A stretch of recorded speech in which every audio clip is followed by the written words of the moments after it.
So what happened since the last Inspiring conference? That is basically what we always cover. And 15 releases we had during the last year. That is quite a lot of work, actually. So these are all the numbers. We have lots of Flow releases and also lots of Neos releases. So we do also maintain the previous branches until they don't make sense to maintain anymore, of course, because people will move to new branches anyway. So we have a lot of releases and lots of new features also. And one of the most important features certainly was the multi-language support in Neos. That was a very important feature for many agencies who said, okay, then we can actually start creating websites with Neos. And you might have heard that already, but you can also see that in a dedicated talk tomorrow, that the whole idea about language support took quite some consideration, because we wanted to make it very general and created this concept of content dimensions. And so we already know from a few projects now that this really pays off and is a really nice mechanism to work with. Another deal breaker for many was the speed of Neos at some point. That was also solved last year. It feels like we solved that way earlier, but it happened last year actually, where we introduced the caching mechanism for TypoScript. So where you have a page cache, but also have everything individually cached. You can just regenerate one single content element. And that led to quite nice request times, which also allowed many agencies to create larger websites. So, for example, the biggest political party in Denmark runs a website based on Neos. And also, especially in Germany at the moment, we see a few websites coming up. So, from travel agencies or travel companies to actually cities. And also we see integrations with Neos. And that is a very important point. It goes into the direction what Stefan just said. We always created Neos in a way that it allows us to have a content management platform hooking into all kinds of services and content sources and channels where we put content into. So that is one of the reasons why we actually created that whole framework below. Yeah? And now we have projects where we integrate Neos with other systems. So for example, with commerce solutions. This here is a combination of Magento with Neos created by Tech Division. And just recently I've been at the e-commerce camp in Jena. And we demoed a combination of a completely API-driven e-commerce system. So that is a shop which doesn't render any HTML output, but only has APIs for the products and cards, etc. And Neos was managing the whole front end, including the shopping cart and placing orders, etc. And we took 4 days to create a showcase. And it worked really nicely to integrate that through the REST API, etc. And I think that tells us that the overall concepts in Neos work pretty nicely. So that's a lot of releases and a lot of features we created. And one important bit which also happened last year was we grew the team. Yeah, and we found nice new places to have code sprints at. This one is really legendary. It was a castle in Denmark, which we had all by ourselves.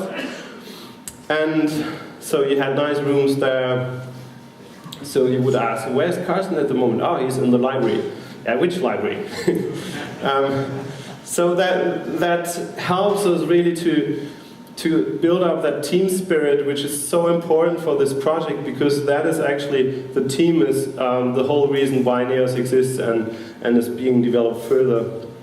And we got some pretty nice feedback as well, because we try to welcome new team members, and just we had a code sprint just before this conference where we also had new attendees there, and we try to be as welcoming as possible, so you can ask them if that works out. So one nice thing is Dimitri, for example, also joined us there in Denmark, and actually he's here today, right?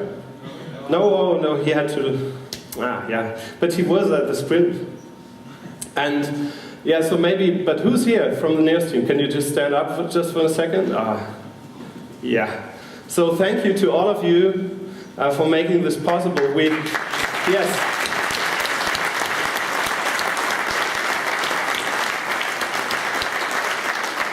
Okay.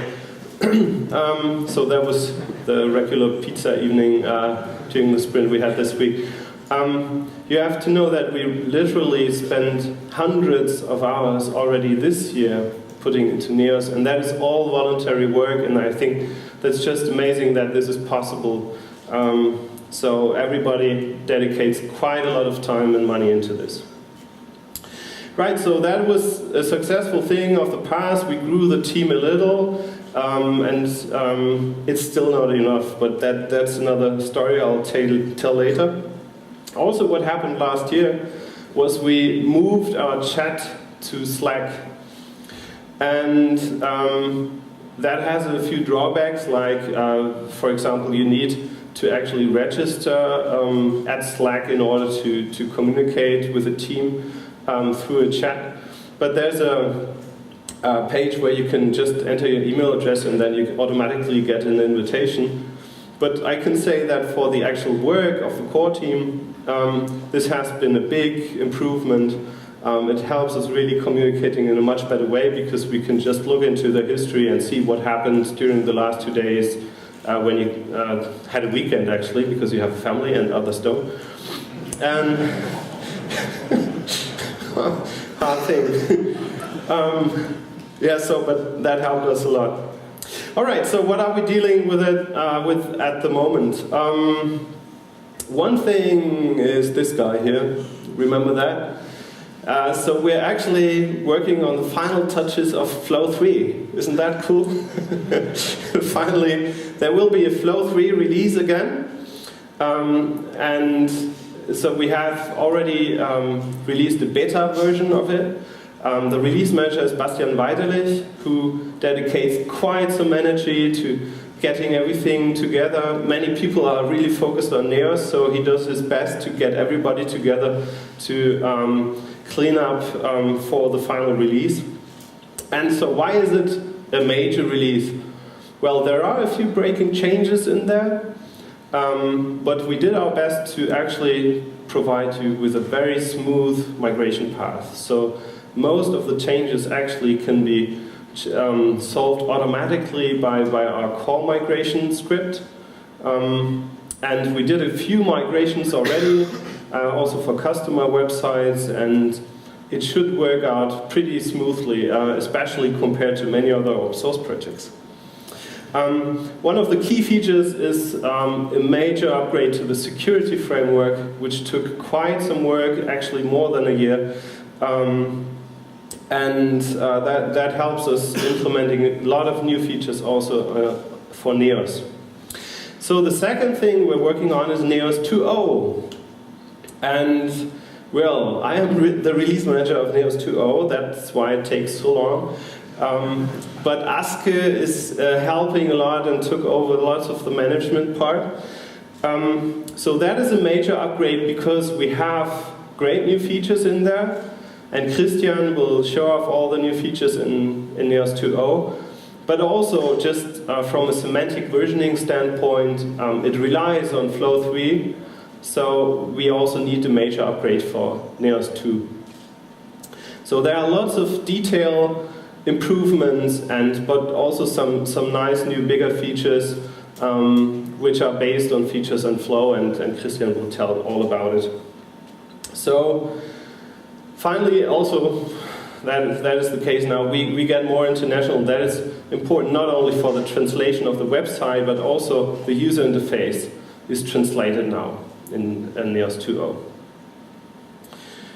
Right, so we face a few challenges, and that is why this is in present. So, I don't know, who did something to help with avoiding global warming today? You did? Yeah? I'm not sure I did. I'm only using a notebook, maybe that helps a bit. Well, that is a problem, of course. That's so fuzzy.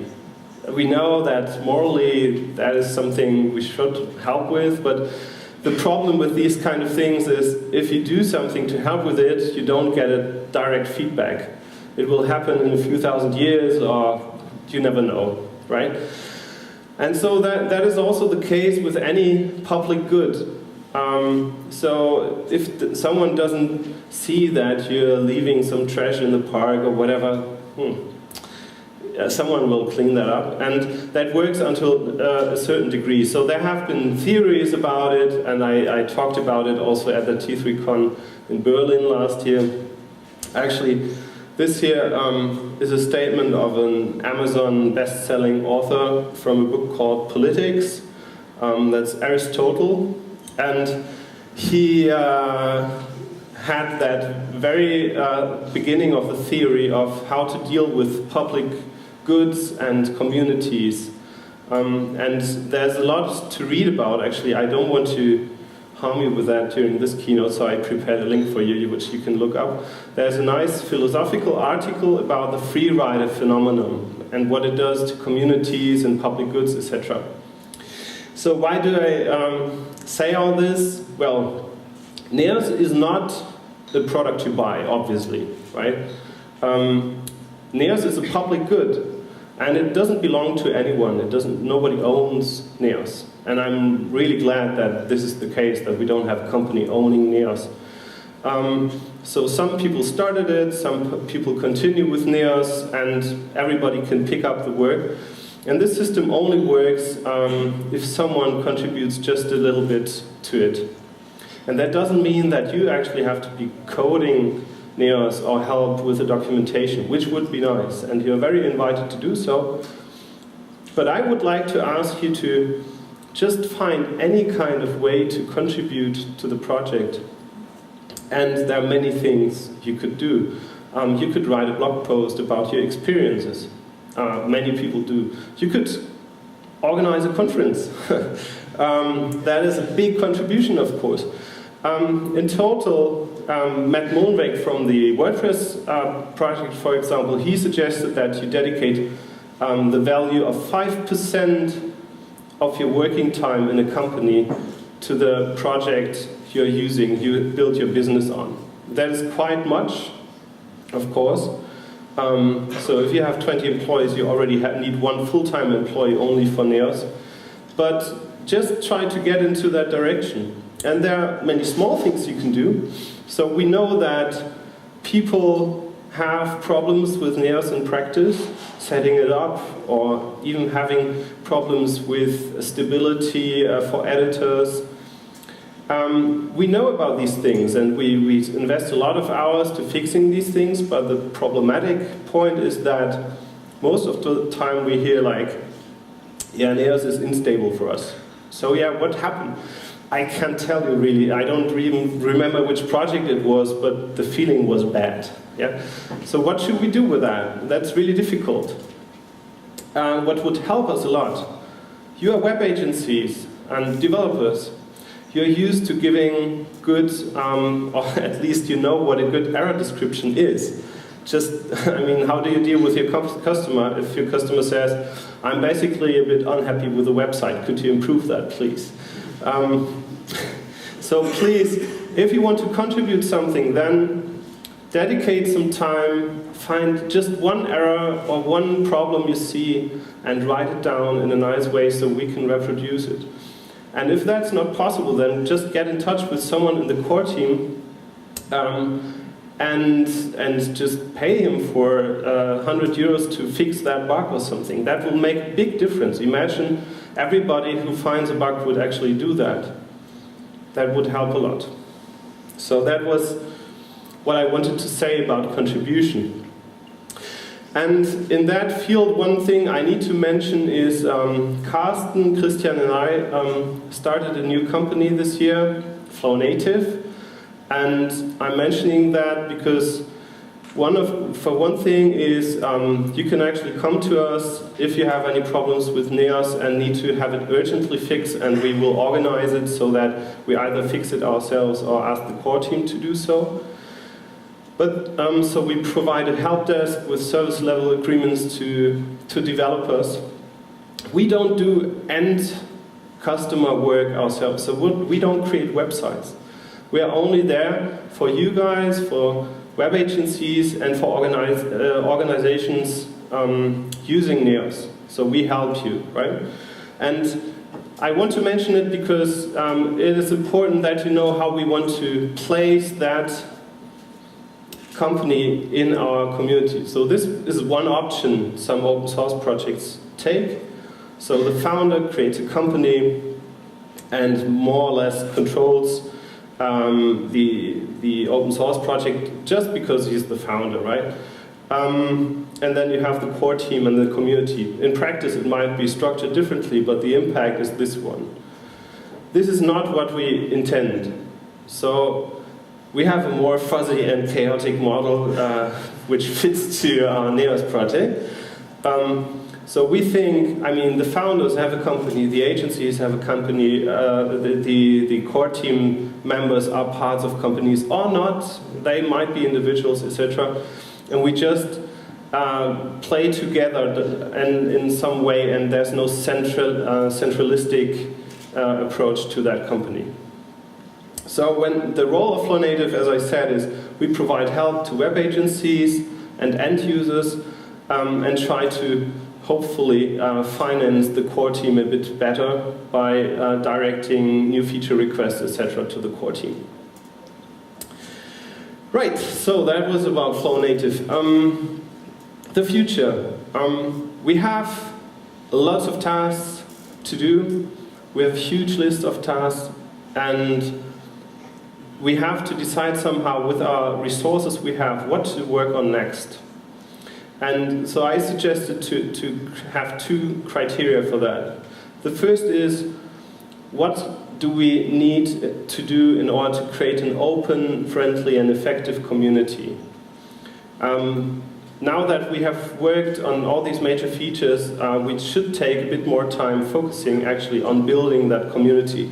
We started in November with a project we call Red Carpet, which is just for looking at bugs and features which enable newcomers to get started with Neos in a much easier way.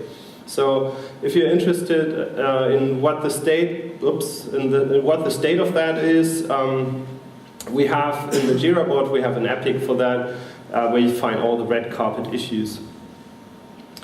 And the other thing is we want to lower the barriers for becoming a contributor to the Neos team. And so we took a few decisions just this week in the core team. One thing is we will drop the contributor license agreement. So if you want to write code or documentation, from now on you don't need to sign that contributor license agreement anymore. That was only for having the chance to change the license of Neos and Flow at some point. And we do that now. So the next Flow version will have the MIT license, which is the most liberal license we can have. So we allow to do everybody doing anything with Flow and contribute in the way they would like to. And another bottleneck we have seen was the whole setup to actually, the whole steps you have to take just to fix a typo in the documentation, the CLA, getting an account at TYPO3.org, and getting a mentor for understanding Garrett, etc. So we will move with Neos and Flow, we will move to GitHub.